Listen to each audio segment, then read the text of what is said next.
aka, hozirgi turgan uyingiz ham yomon emas, lekin o'sha mahallada Az Hoji degan nomingiz chiqib ketdi.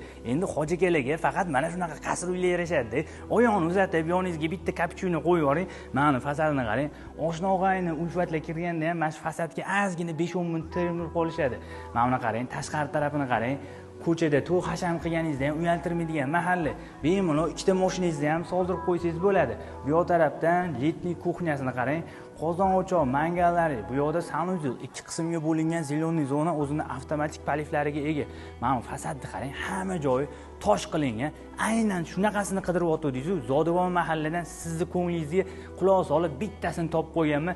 Endi buni ko'rmasangiz bo'lmaydi. Ana endi bitta oyoqni uzatib, bitta ho'plab oling, kapuchino, qani ichiga sayohat qilamiz.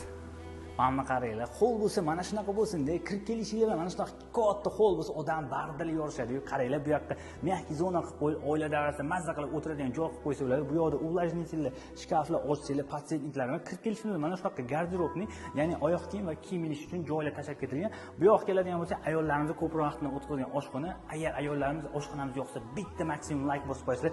Mana buni qaranglar, krashinli mebellar, kvars toshlari, bu yoqda oila davrasida o'tiradigan stol-stullar, televizorlarga joy tashab texnikaga keladigan bo'lsak, mikrovolnovkadan posudmovkagacha hamma sharoitlar qilib qo'yilgan. Mana bu datchikni ko'rasizlar, har bitta xonaga mana shunaqa datchik o'rnatilgan, ya'ni ko'plik bo'lib, mana shu datchik orqali boshqarsizlar bo'ladi. Ana endi mehmonxonamizga kelar ekanmiz, mehmonxonamizni ham kengligini ko'rasizlar.